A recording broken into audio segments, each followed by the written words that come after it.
നിങ്ങളും നിങ്ങളുടെ പേഴ്സൻ്റെയും ഇടയിലുള്ളത് ഒരു അൺഎക്സ്പ്രസ്ഡ് ലവ് ആണെങ്കിൽ, കാരണം നിങ്ങൾക്ക് തുറന്ന് പറയാൻ സാധിച്ചിട്ടില്ല, പല കാരണങ്ങൾ കൊണ്ടായിരിക്കാം.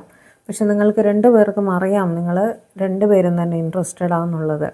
അങ്ങനെയാണെങ്കിൽ നിങ്ങളുടെ പേഴ്സൻ്റെ ഭാഗത്തു നിന്നുള്ള നെക്സ്റ്റ് ആക്ഷൻ എന്തായിരിക്കും എന്ന് നമുക്ക് നോക്കിയാൽ, എന്തെങ്കിലും ഉണ്ടാവുമോ എന്ന് നമുക്ക് നോക്കിയാലോ. അവരുടെ മനസ്സിൽ ഇപ്പോൾ എന്താണെന്ന് നമുക്കറിയാം. ഓക്കെ, ഒരു കമ്മ്യൂണിക്കേഷൻ വരുന്നതായിട്ട് കാണുന്നുണ്ട് കേട്ടോ. എന്നാൽ ലവ് എക്സ്പ്രസ് ചെയ്യാനാണോ അല്ലയോ എന്നുള്ളത് നമുക്ക് ക്ലാരിഫൈ ചെയ്യുന്ന വേണം.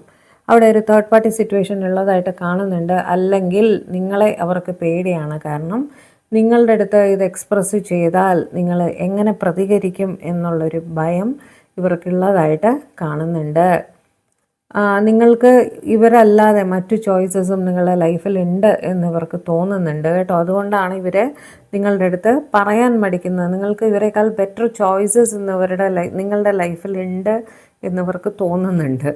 അതുകൊണ്ട് തന്നെ ഇവർ കൺഫ്യൂസ്ഡ് സ്റ്റേറ്റിലാണ്. നിങ്ങളുടെ അടുത്ത് പറയണോ വേണ്ടയോ എന്നുള്ളൊരു ചിന്ത ഇവരെ അലട്ടുന്നുണ്ട്. നിങ്ങൾ പറഞ്ഞാൽ നിങ്ങളുടെ പ്രതികരണം എന്തായിരിക്കും എന്നുള്ളൊരു ടെൻഷൻ അവിടെ കാണുന്നുണ്ട്. അതുകൊണ്ടാണ് ഇവർ ഒരു സ്റ്റക്ക് സിറ്റുവേഷനിൽ ഇരിക്കുന്നത്. ഓക്കെ, അവർക്ക് ഭയമാണ് നിങ്ങളുടെ അടുത്ത് പറയാൻ. പക്ഷേ തീവ്രമായിട്ട് നിങ്ങളുടെ അടുത്ത് ഇവരുടെ സ്നേഹം എക്സ്പ്രസ് ചെയ്യണം എന്നിവർ ആഗ്രഹിക്കുന്നുണ്ട്.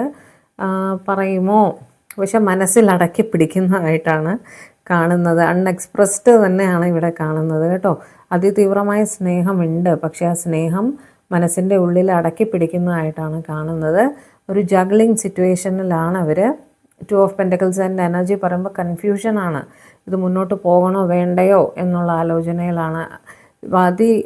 എന്താ പറയുക, ഇമ്പൾസീവായിട്ട് നിങ്ങളുടെ അടുത്തേക്ക് വരണം എന്ന് തന്നെയാണ് ഇവർ മനസ്സിൽ ആഗ്രഹിക്കുന്നത്. പക്ഷേ ഒരു കൺഫ്യൂഷൻ മൂലം അവിടെ സ്റ്റക്കായി നിൽക്കുന്നുണ്ട്. നിങ്ങൾ കാണുമ്പോൾ നിങ്ങളുടെ ആ എനർജി ഉണ്ടല്ലോ, അതായത് 9 ഓഫ് പെൻറ്റക്കിൾസിൻ്റെ എനർജി നിങ്ങളെ കാണുമ്പോൾ നിങ്ങൾ ഭയങ്കര അവരെക്കാളും വളരെ കോൺഫിഡൻ്റ് ആയിട്ടും സൗന്ദര്യം കൊണ്ടും ഫൈനാൻഷ്യൽ സ്റ്റാറ്റസ് കൊണ്ടുമൊക്കെ ഇവർക്ക് തോന്നുകയാണ് നിങ്ങൾ അവരെക്കാളും വളരെ മുകളിലാണ്. നിങ്ങളുടെ അടുത്ത് വന്ന് പറഞ്ഞാൽ എന്തായിരിക്കും നിങ്ങളുടെ പ്രതികരണം എന്നിവർ ആലോചിച്ച് വിഷമിക്കുന്നുണ്ട്. പറയാൻ മടിച്ചു നിൽക്കുന്നതാണ് കേട്ടോ. കുറച്ച് ഇവരുടെ ഈഗോയും ഇടയിൽ വരുന്നുണ്ട്.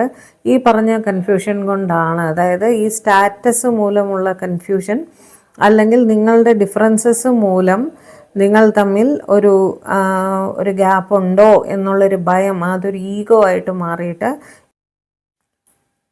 ചുരുക്കി പറഞ്ഞാൽ ആക്ഷൻ എടുക്കാൻ മടിച്ച് തന്നെയാണ് ഇവർ നിൽക്കുന്നത് കേട്ടോ.